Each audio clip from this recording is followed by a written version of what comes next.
folks, and welcome to Subjective Thoughts. And our manga for today is Kamen Rider by Shatoru Ishinomori and published by Seven Seas. Now, there is fighting, a bit of violence, injury, cyborgs, and guns in this one, so if you are in any way squeamish, you have been warned. Also, spoilers. Okay, so the story and art was done by Shitoru Ishinomori. My apologies if I'm butchering that a bit. And it was it was translated by just a moment. Kumar, yeah, I don't know how to pronounce that surname. I'm gonna leave it here on screen because holy shit, what a surname. Oh, okay. Now, I got this manga, I think in 2022, maybe even, or last year in 2023. I can't remember. And I just saw it on the posts of Kamikaze, and I was very drawn to it. I thought, oh, this might be a cool read, and I bought it. And finally, I started it like right before the year, before on the right in the end of December, and I finally finished reading it yesterday. And oh boy, was it a ride! It's about 800 pages almost. There's some extra pages in there of extra stuff, but yeah, it's a long one. All right, so the plot is this: we have a young man named Hongo Takeshi, and he gets kidnapped by an organization called Shocker. Their goal is to take over the world and control everyone in the pretenses of, we'll bring peace and order by controlling people completely. And only the most superior ones can join us. Now, Takeshi is a very fit and very smart young man. At the beginning of the story, we see him, he's riding his motorcycle with his butler uh, standing there. And while he's riding, that's when he gets kidnapped. Two cars start to follow him and make him fall off his bike, and then the shocker takes him. And the organization, they perform surgeries to make the people they kidnapped have cyborgs. Or yeah, sorry, half. They make them cyborgs. So they implant artificial stuff in the body. So that's what happens to Takeshi. And on top of that, they also perform brain surgery to have them be mind controlled and do everything the Shocker tells them to. But right before that can be done, there's an escape is happening. There's some alarms, and the scientist and whoever is in the room Takeshi's in is being talked to by the big boss from the system. He's talking. You hear him through the speaker. Says before anything can happen, he is saved by a doctor. Not doctor, a professor that he knew that disappeared 6 months ago. Professor Midoriya something, and he creates this distraction and he saves Takeshi. Well, Takeshi releases himself from the chains that he's tied up with, thanks to his new superior strength. Anyway, the professor runs in, and Takeshi's like, "Professor, it's you. You've disappeared 6 months ago." And so he tells him quickly, "We have to run." And he tells Takeshi to jump up with him. His new body will allow him to do that. Anyway, they escape. Back in Shocker, they send Man-Bat after him. Or not Man-Bat, sorry, Man-Spider. Man-Bat comes later. Takeshi and the professor, they're hiding on some docks. They're hiding on the dock in a warehouse, about to discuss their next plan. Midoriya's daughter, Roriko, She gets a letter that says where her father is. That's how Man Spider locates him. He gets there before she does, and Man Spider kills Professor Midoriya. He chokes him with his webs. But when Roriko comes in, it looks like Takeshi killed him. Hongo Takeshi. So she thinks he's a murderer, but then Man Spider kidnaps her. And then, Takeshi goes to save her. He puts on this costume of the Kamen Rider. How the hell he becomes Kamen Rider, I can't tell you. We never see him put on the costume, never see the costume appear on him. I still have no idea, because multiple times he says, I need to change the Kamen Rider. And at first I thought, because he runs to his garage to get his motorcycle, his special one, and I assumed, maybe the suit is there and he puts it on. But again, no fucking clue. Right. Takeshi saves Roriko, and she now, for now at least, lives in his mansion. I forgot to mention that Takeshi is a very wealthy young man. His father has made a fortune. Well, over a few generations. So yeah, he's kind of like a little bit like Batman, sort of. A Batman combined with a cyborg story. So yeah, so throughout the story, Takeshi fights various cyborgs that Shocker sent. So we have Man Spider, who he defeats once, but then Man Spider, thanks to another cyborg, goes back to Shocker and begs for another chance. But after that, he kills him. Then they send Man Bat to fight him, and he also kills him. Man Bat bites people, and then he can control them, but there's a side effect. His butler, Tobayu, I think, I'm sorry, bites, he gets bitten, so does Roriko, but he helps them, he develops a serum. Takeshi's into science. He has his own lab and everything. So yeah, kind of like Batman, he has a underground lab and shit. Very cool. So, yes, after Menbat, the next enemy is Cobra Man. Yes, the names are very original. Yeah, and in that there's this factory that causes pollution, so people protest, and then the three of the main people in this protest, they get killed by Cobra Man, and one of these men, his son, is looking for the dad. Then we come across another one of the villains, and it's Medusa Princess. Or Princess Medusa. Yeah, Princess Medusa.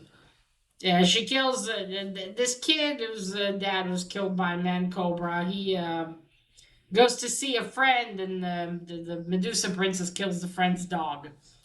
Anyway, Takeshi keeps tells the kid. I forgot the kid's name. Tongoyo, maybe. Anyway, he tells the kid, you'll stay here with us for now, because all he had was his father. So I suppose now he's an orphan. Is right. So he takes him home, but then Man Cobra kidnaps him, and that's when Takeshi fights him and defeats him one time, and he gets taken back by Medusa Princess to Shocker, and she convinces the big boss to give him one more chance. So they improve his body even more, so he'll become stronger. So then Princess Medusa and now then he gets sent by Cobra Man an invitation. Then he goes to a where they keep gold, and they still go to finance Shocker's plans. And he invites, and Cobra Man wasn't supposed to invite him there, but he really wanted to kill him. They really hate Kamen Rider Takeshi and see him as a traitor because, well, he escaped their clutches.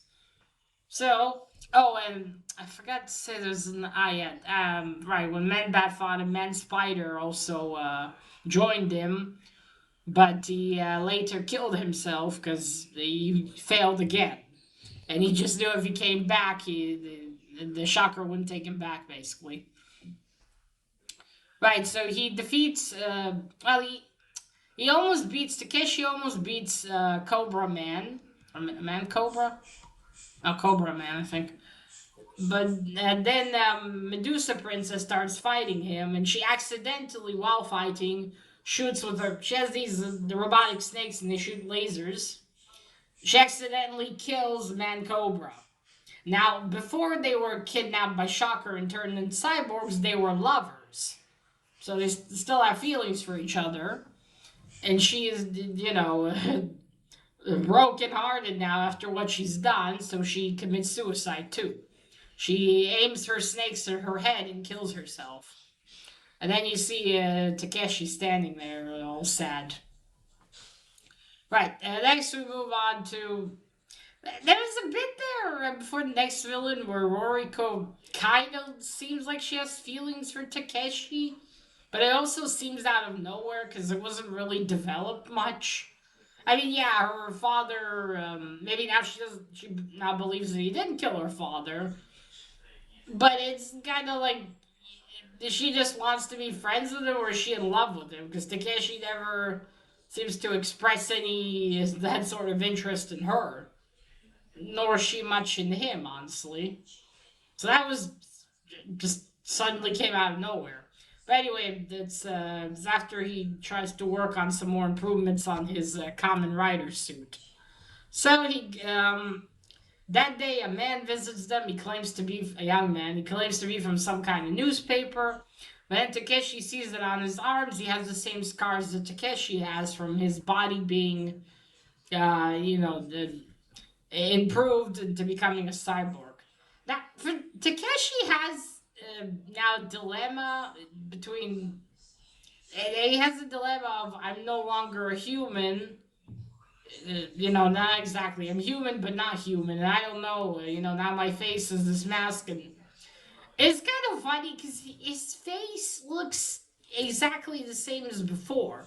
When he gets emotional, the scars for some reason appear. But other than that, no one would know that he was a cyborg. It's not like Cyborg from DC, where, yeah, he cannot hide that he's a cyborg. Most of his body's gone. So it's just kind of fun. I mean, okay, yeah, what's been done to him is awful. They just modified his body without his permission. But it's kind of like dude, you look perfectly human. What else did they change? They went in and did improvements, but they take away. What did they take away exactly? First, I thought they maybe completely changed his body, but the dilemma seems strange because it's not like he can't go outside into the world anymore, where he's completely now disfigured or looks like Man Spider, who's you see him over here. Like if you look like one of these guys, I can understand. He's like, oh God, my life is over. I look like this. Where am I gonna go? But he looks human still. So the dilemma is just kind of funny here. Right. Sorry. I went on a tangent. Yes. So he recognizes the scars and he tells him, "Oh, let's continue this interview some other day." And then he tells his butler to call and ask the newspaper if they even have someone by this name, and they don't. He goes outside, and then this guy, whose name is Hayota, Ichi something, Hayota, and he starts attacking him, tries to kill him. And then another guy comes out, also starts shooting at Takeshi. That guy gets killed. Takeshi manages to injure Hayota in the head because he's also one of Shocker's, obviously, one of Shocker's people as well. He's also been modified. And he's badly injured, and then Roriko and the butler, they get out of the house, and they're like, oh, Roriko's like, oh no, we have to help him, he's injured. So they carry him inside. Oh yeah. Before all this, Takeshi was attacked by other Kamen Riders. So Shocker just built more Kamen Riders. They look exactly like this, like him. Well, not body wise, but the suit. So it is in fact just a suit. Now, first time he escapes, manages to, but this time he's not lucky so much. He gets attacked, he tries to do something, but he's obviously outnumbered and he can't fight them all. And they manage to, well, essentially almost kill him. But then a Kamen Rider appears that isn't one of them. Excuse me. And he shoots at them. And then he takes Takeshi's body back to his house, to the underground laboratory. And that guy is Hayota. So in the span of, what, 3-4 minutes, maybe 5, whatever's been done to his brain due to Takeshi shooting him is now, he's back to being normal. He's no longer under the influence somehow. Again, within fucking 5 minutes. And now he's on their side. But they can't do anything to save Takeshi. They, like, that's it. And Hayota's like, that's it. I will take up the mantle. I will be Kamen Rider, the, Mother Nature's champion, her messenger. Because that's what Takeshi says a lot, which first made me think, what, is he connected to Mother Nature with power-wise? Not exactly. But that's it. The first main hero has been somewhat killed off. I say somewhat because one of the doctors there at Takeshi's laboratory says, "Do you really mean it? Will you take up the mantle? You'll be as one with him." And then they do save Takeshi's brain, and now he's in a jar in the laboratory. So he's not completely dead. That one completely took me off. I did not expect them to just kill off Takeshi. Well, sort of. Not entirely. And I'm just like, why? Why would you kill him off? Kind of like that, and then change riders. Now, the thing about Kamen Rider is good. The same with Spider-Man. The Kamen Rider can be anyone. It doesn't matter. Anyone can put on the suit. But it's just, why? And within 5 minutes? And the guy was, okay, granted, he is a cyborg. He's enhanced and shit. So it looks like without the Kamen Rider's suit, Takeshi's... So he's not much of a good cyborg then if he can easily be killed when he's not wearing the suit now, is he? He did get some enhancement granted, but looks like not as great. So now he's in the lab and he's one with Takeshi. Not with Takeshi, with Hayota. So we continue on to now Hayota is Kamen Rider. Roriko is never mentioned again. Neither is the kid that he saved. Nope, don't know what happened to him, fuck it. The butler also isn't much mentioned up until the end, essentially. So I was like, wait, what? Okay, anyway, Hayota is going back to his childhood village. That's the next story, because the next part is Crabman. That's our next shocker villain. He goes back to his old village. Takeshi is talking, to him through... I'm not sure exactly. I don't know, some telepathy or some shit. No, probably not. Maybe something to do with they're both cyborgs. Maybe that. Now, what's hilarious, I'll get to it when I describe to you the end, is why did he just not do this to begin with when Takeshi was almost killed? But I'll get to that. Moving on.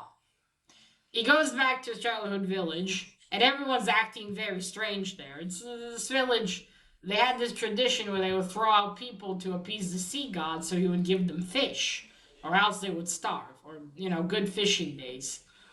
But they stopped throwing actual people, and they throw away puppets filled with straw. And he sees that when he goes there. He's like, oh, I almost forgot him, because he thought it was someone actually falling. So he goes through the village talking to Takeshi in his head, and something seems off. No dogs barking, no children laughing. I mean, Hayota left the village 5 years ago. So he goes to see his parents. Holy shit, his dad has one hell of a nose, let me tell you. Ooh, Hayota was lucky he looks like mommy. Anyway, his parents are like, go away, Hayota, leave this place. Anyway, I apologize if I'm butchering his name. I think that's how you say it. Hayata or Hayota, something like that. My apologies. Yeah, I should. Oh, fuck it. I'll leave it here on screen. Should have done that to begin with. Yes. Yeah, he's like, well, what's going on? Then he goes and knocks on the door of his childhood best friend. She's also acting strange. And then he goes and encounters a bunch of flying stingrays. But they're obviously not normal ones, as they're flying in the sky and they're shooting lasers. Not lasers, electric volts that could kill a man. Or paralyze a man, at least. The only reason Hayota's fine is that he's a cyborg. But then again goes to his best friend's house and she talks to him. She doesn't tell him much. She again tells him, you must leave the village. And he notices that her father, her mother, and her older brother are gone. So then he goes outside, like, what's going on? And then he hears drums playing, and he goes again to the cliff, and he sees that they're about to sacrifice someone. His childhood best friend. And he's like, what's going on? He's fighting these guys, and then they're wearing masks. And then one guy loses his mask, and he's like, that's his dad. But his dad is attacking him. And because he was fighting him, he didn't know it was his dad. He pushes him, and he falls backwards off of the cliff, and obviously dies because he hits a rock. But his childhood best friend also tries to fight him. But I don't remember, does he punch her or slap her or something? And then he sees that she's wearing this necklace and he thinks they're being controlled. And Takeshi agrees with him. So he goes down there, and then that's when we meet Crabman. Crabman comes out, they fight. What was before the fight?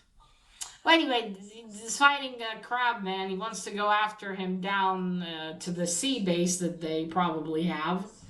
But it gets attacked by bomb sharks.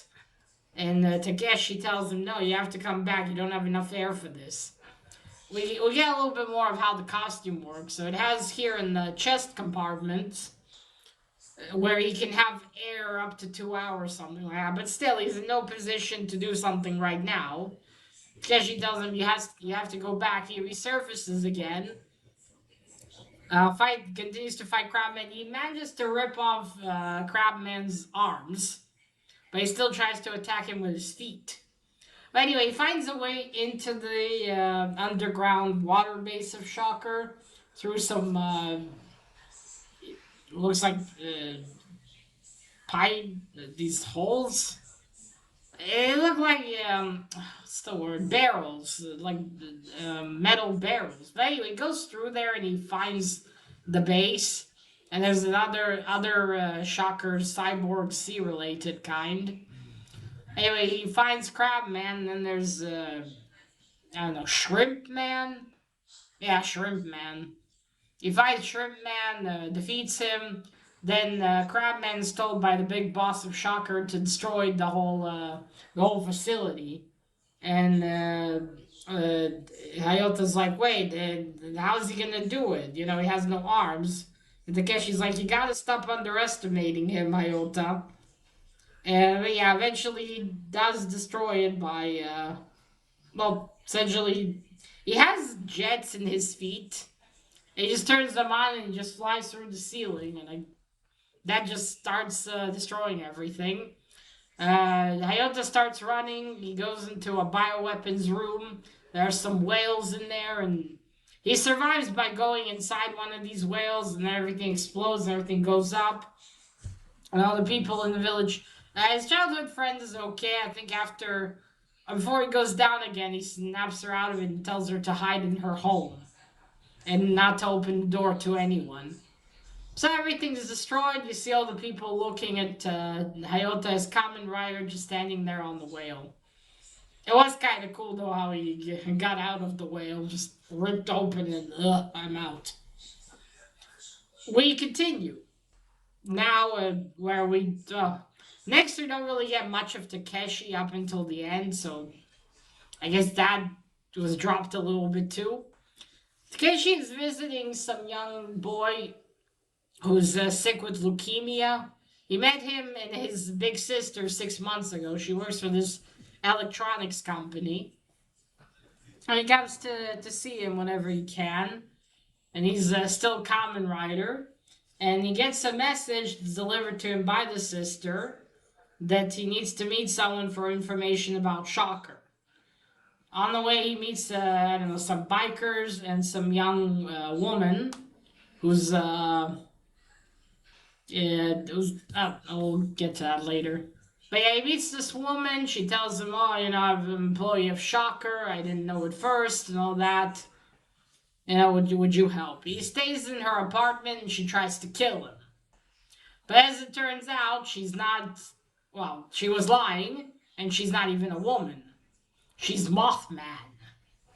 So yeah, he tries to.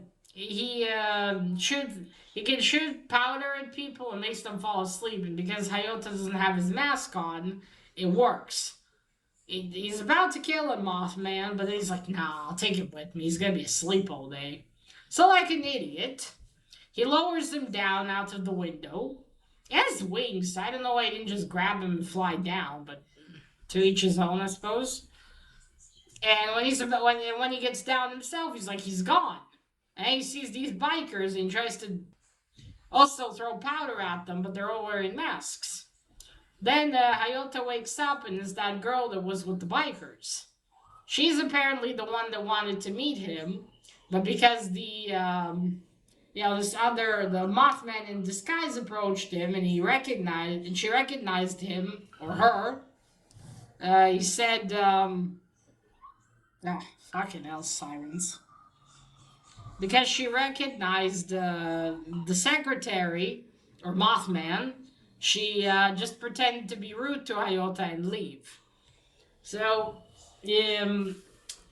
right. So what's going on is this: her father is the head of this electronics company, and he's changed 2 months ago. He's not the same as he was. And she's worried, and now at this point, people know more about Kamen Rider, and they know who he is, and there's even masks and masks of Man Spider and shit. It's hilarious, and all that. So that's why this young girl wanted him to help.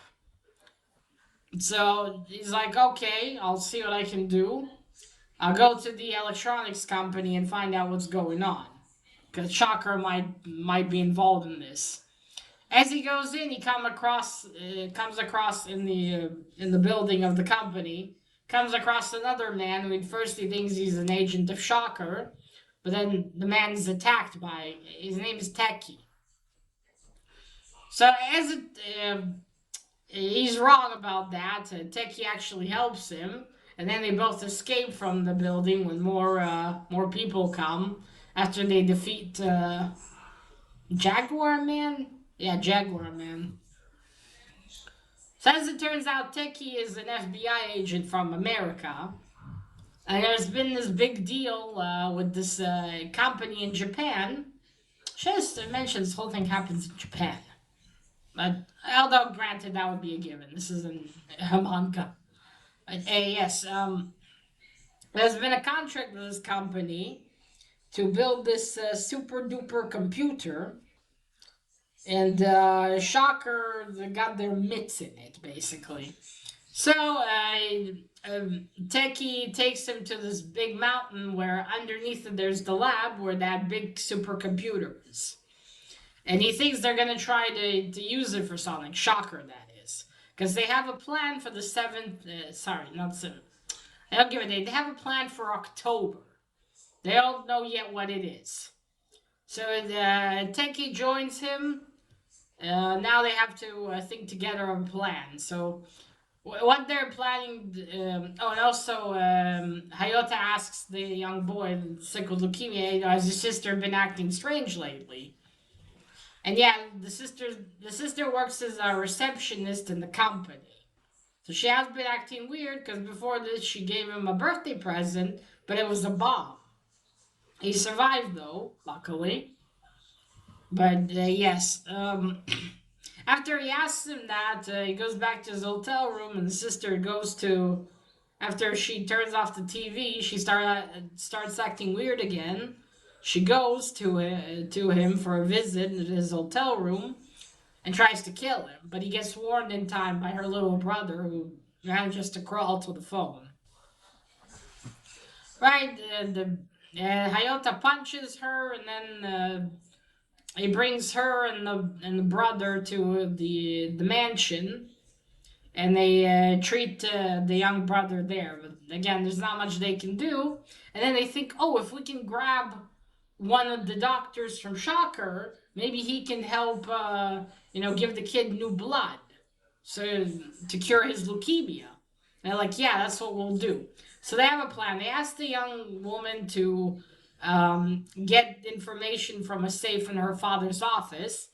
Her father's also is controlled and tries to kill her. But Teki was worried about her, he and Hayota, so he kept an eye on the whole thing without her knowing. They take the dad back to the mansion as well, and they interrogate him there to find out what's going on. So the plan is this: they're going to on in October they're going to make a sale on these wristwatch and TVs. They're going to be very low price but way better quality. And obviously a lot of people are going to go to buy those products, and then they can control them through radio waves. That's what they used to control the sister, the TV and the wristwatch that she had. So, now they're like, okay, we need to get into this place. There's a ranch we have to go through. Now this ranch has security on it in the form of horses that are also controlled. So anyone who gets too close, the horses start running and trample the people. But so Ayota and Taki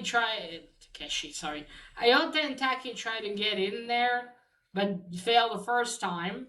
So then Hayota calls the bikers, and they help them. They distract the horses while the two make a break for it. They get into the ranch, knock out one guy, tell the other, okay, you get us in there. And he's like, no, this is a regular ranch. There's nothing here. Techie punches him one good time. He said, do you remember now? So he shows them that the room they're in is an elevator. It takes them down to Shocker's, to this facility. Now, Hayota's not dumb. He knows that this is too easy and they are expected. Because you see, before that, the computer, who's in a sentient form, he has a body, he walks around. He's, I don't know, kind of like the master there, maybe. So he's like, okay, now we're just gonna lower him in as deep as possible and we'll kill him. I mean, Kamen Rider. So Hayota's like, okay, Teki, you need to get out of here. I'm gonna go in. I'm not sure I'm going to survive. Teki argues with him, but in the end, Hayota pushes him out of the door, and he has no choice but to go. But two Shocker cyborgs are being sent after him, trying to kill him. One's kind of a dog wolf cyborg, the other one's a fucking centaur. I mean, oh, some shit. Anyway, he's attacked. He almost doesn't make it, but then last minute he's saved by someone, but we don't see who it is. Then we go back to Hayota. He's fighting these other cyborgs. One's kind of like a bird. The other's not a fish. Yeah, fucked up looking ones. He fights them. Then he reaches this computer, but this computerized cyborg, he has the ability to fuck with other electronics. So he manages to make Hayota not able to control his body. And just before he can finish him, another Kamen Rider appears. And it's Takeshi. they built him a new body. And obviously, they built him, he's a full android now. And okay, why could he just, they couldn't just do that to begin with? Why didn't he just make it so that now Takeshi is in a complete android body? He's just a brain, that's his only organic thing. Why didn't you just do that and continue the story with him instead of making a different character for that? If anything, he would have been more invincible like that because he doesn't have anything organic in him anymore. And then his whole dilemma of I'm not human anymore would have worked. Because, yeah, he is not fucking human anymore. He has a brain inside of his cyborg android body. And just why? I just want to know what was the thinking behind it. I'm not saying it's boring, it just doesn't make sense. To me, anyway. Anyway, Hayota's like, no, Takeshi, he can control the cyborgs. Takeshi now has also jets in his legs. He flies around the massive computer. The robot guy flies around him, and he uses that because the thing he has that scrambles other cyborgs, it starts working on the computer. And then, the computer starts to get destroyed. Womp womp. And then they just, Takeshi grabs Hayota and they start flying out of there. Everything gets destroyed around. The robot guy's like, shit, what do I do? But it's too late. Everything blows up. And then Takeshi, Hayota, and Taki all leave. Taki got shot in the leg, but he's fine, more or less. So then they all leave, and then we reach the end, in which... Okay, so this whole thing actually even started with the Japanese government actually making a deal to make this computer, to computerize everything in Japan. And do the same to the people, really. So it's... Yeah, Shocker took advantage of that, sure, but it was because of the government to begin with that they're in this pickle, essentially. So, as always, the government will fuck you over. Good to know. It's... So, yes, now, the one thing, when they built this computer, I think, yes, in the US, they put in a self-destruct mechanism in it. Was it... I don't know. The Japanese electronics company built it. They put in the self-destruct mechanism in there in case it never functioned properly. And Takeshi says the one good thing they did. So then we go back to the mansion. Unfortunately, the little brother died. When they left, Hayota's like, shit, we didn't get someone to help him. Now, granted, I think it would have been too late anyway. Yes, he dies, unfortunately. No sign of Takeshi, just Hayota. Yeah. We see Taki's in the hospital. The the Japanese, what was the prime minister? No, not prime minister, something else, is in a high position. He doesn't want to resign. And Taki's all pissed off. He throws a vase at the TV and breaks it. Then we get to Hayota and the sister of the brother. She's, she's all sad. She's like, well, at least my little brother lived a full life as much as he could. What I am sad about is, all this technology used for such a purpose, and not for a good purpose. Let me read what she said. Ugh, shit. Man, this manga is heavy as fuck. Okay, one moment. Oh, wait, it's not it. Ugh, bear with me.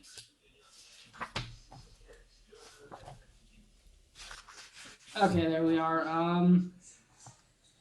The thing that Sachi says is realizing that humanity has been using science, the weapon of civilization, to fight against the wrong enemies. And that is the end of the story. Okay, let's start with the cover. I quite like the cover on this edition. It's definitely eye-catching. Got the villains in the back. You got Kamen Rider in the front. Quite cool. And this is the back. It's in full color. And that's his motorcycle. Let me show you a bit of the art. Okay, so this is the art style. It reminded me a little bit sometimes of Captain Harlock's art style. I can't explain exactly why, but I mean it looks different, but still, you see, this is the beginning. It's colored. There's Takeshi, and that's his butler. It's quite cool to see some colored pages in the beginning. Manga's off to see this is the laboratory. He's been captured. There we go. Just his name is Takeshi, like in Big Hero 6. Right? What's his name, Takeshi? The big brother? Maybe. Yeah, there's the professor. You see they're in the laboratory, but then he manages to jump up. You see, those are the scars that appear when he's upset. Again, it's nothing that, there he is. And look, okay, when they escape, look, he just jumps and then just appears as Kamen Rider. Look at that. How the fuck? Does the suit just appear on him at command? Because this is him right after escaping, so how the hell... Okay, I get this part, but what about the bandana? That's fabric. And just how? Please, someone explain. Yeah. Oh, that's the art style. I gotta show you some of the, got some jumping. You see the feet. So yeah, it just reminded me quite a fair bit about the art of Captain Harlock. Actually, when I started reading this, I went in to look if this wasn't by the same creator as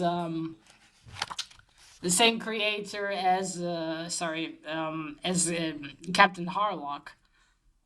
Oh look, it's Eel Man. I forgot about him. We don't see him again after the scene. So yeah, there he's begging for another chance, and we got some cool fight scenes in here as well with the motorcycle. Whoop, whoop, whoop. Sorry. And then you see there's Man-Bat. That's also quite cool.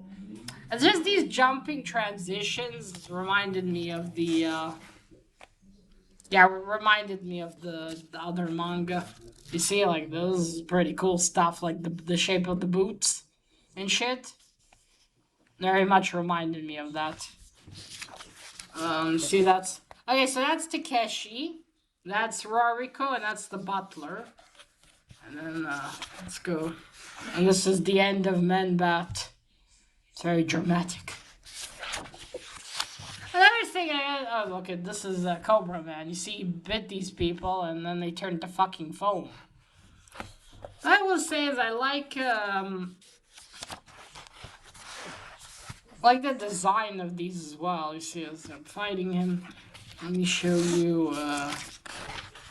Where is? Okay, so there's. Let me just show you Hayota. 1 second. Oh, God damn it, this thing's so heavy. It's a 50th anniversary special edition. Okay, where is it? Oh, these are the other Kamen Riders. Wrong one. Okay, there we go. This is where, this is where Hayota. Okay, that's him being shot. So skip that one. Oh, that one's a bit maybe too violent.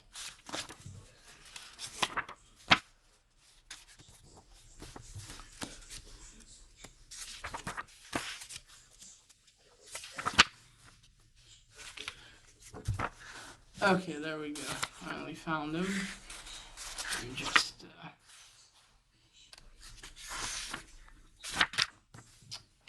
God damn it, why is it so... Okay, there we go.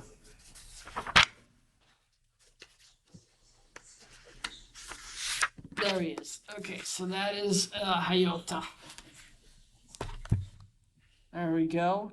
Ichimonji Hayota, or Hayotu, maybe. Hayotu. Yeah, like I said earlier, I already left you the name. So yeah, there we go. These are his scars. You see, that's him. His head's bandaged. And that's Takeshi over here. Right, so that's the art style. Huh, that was heavy. So yeah, the art style is very good, I think. What I remember, I think it's slightly better. Yeah, somewhat better than the one in Captain Harlock. But still, they're both good in their own way. And definitely noticeable. Right, so yeah, good art. On to the story. This was a really engaging read, but like I said, the pacing. Did I say that already? But anyway, the pacing at times wasn't that great. And I know not every character needs to be, followed up with, but like Roriko, at least it would have been nice to know what happened to her and the kid. What happened to them? Did Roriko leave to continue living on somewhere else? What happened to the kid? Just what happened to them? The same thing. What happened afterwards with his dad? What happened with his mom? Where did she go?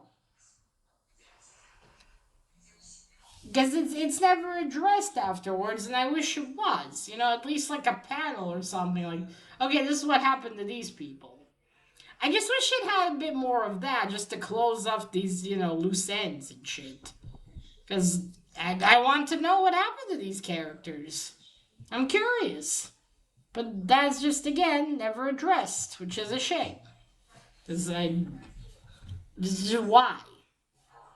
And also, it was so shocking that he just killed off Takeshi halfway through, almost.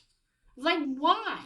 And again, they built him an android body. Why just not do that to begin with? You could have waited a bit. They built him an android body, and now he's full-time Kamen Rider.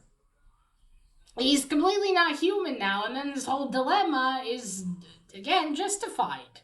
It makes a lot more sense, because before, okay, dearie, you have some scars appear when you're over-emotional. Yes, sure. But come on. You look perfectly human. You don't look like this fucker. If you looked like that, I can understand, but it just doesn't make sense. And the whole relationship shit that never went anywhere as well. I forgot to mention, Hayota, these two kids, the brother and the big sister, their parents survived Hiroshima, and Hayota went there to take photos, and that's how he met them. Went to take photos after that, and that's why the little brother was so sick, because the parents were exposed. At least so it says here. And the sister's also worried that she might have something. Right. So it's just, I don't know. Did halfway through did Mr. Ishinomori just get bored with Takeshi? Did he want a more I don't know, more funny main hero? Because Hayota's definitely, kind of more like those, like this traditional Japanese hero is a bit innocent there, a little bit silly sometimes. Takeshi was all serious almost all the time. And I like that a lot more than I did with Hayota. Not that I didn't like Hayota, I just preferred Takeshi. I wish he continued until the end with Takeshi. But I'm just wondering why the sudden change. It almost feels like it was, thought of afterwards. It wasn't, I don't know, maybe it was planned like that. It's just, I mean, granted, well done. You don't really expect it. You think, okay, we're going to continue with Takeshi till the end. But he just gets fucking essentially almost killed off, and, well, that's it. uh, but yeah, inconsistencies and not inconsistencies and loose ends and bad pacing aside, this is really a fun story to read. The villains are pretty creative as well. It's interesting, the whole cyborg stuff. And you kind of wonder how the fuck they build them. But again, some things are never explained. Like, why is Takeshi the messenger of Mother Nature? Although I kind of get that because uh, Shocker wants to control everyone. He's, like nature, freedom. But it's just, how does he change into his costume is what I want to know.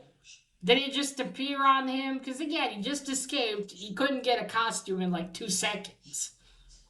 So did it just metamorphose on him? What? I don't know. That will forever be funny. But so yeah, it's kind of like with Captain Harlock, where there as well, it kind of like why, and don't even get me started on the ending. But yeah, same thing here. But still, I can see why this became a classic. Besides the silliness, it's got some magic to it. That you really like it. Shocker is a pretty good villain. The organization, I mean. Would be cool if this had continuations and you see more sorts of villains and how he fights them, and to continue more with Takeshi. This time, actually, with Takeshi. So yeah. I also check what Kamen Rider means because I haven't. I wonder if it has any special meaning. I gotta look that up. But yeah, overall, a really cool, fun story to read. A bit long, yeah, but still definitely engaging. That makes me wonder if there was ever a anime about it. I think this would be something that would have an anime. Definitely has all the elements for a good one. It's kind of like someone combined a little bit Power Rangers, Batman, and I don't know what else would count here. Well, yeah, those guys and Cyborg all at once, and you get this. Surprised I've never heard anyone talk about the Kamen Rider. There's all these mangas you hear about throughout, like the Death Note and obviously Dragon Ball. And Attack on Titan's more modern, but Captain Harlock. But yet I've never heard anyone talk about this one. Which that one should also be categorized with all Captain Harlock. But yeah, I enjoyed myself. Besides my bitching earlier, I did really enjoy this. And I do want to read some more stuff by Mr. Ishinamori. And some other, as a series I would like to read. He has a story called Cyborg. I would like to see what he did there. But yeah, that's about it. Oh yeah, Mr. Ishinamori draws quite well too. And as I said in the beginning, he does the art, so that's good stuff. And also creative designs. But yeah, that's it, folks. Let me know if you've ever heard of Kamen Rider. What did you think about it? Um, did you read it when it originally came out? I think it originally came out in a magazine. It says so in the back. And what edition do you have? Because, oh boy, this is a flimsy one. Yeah. Alright, so that is it. Now remember, collect what you're passionate about and share it on YouTube. Bye!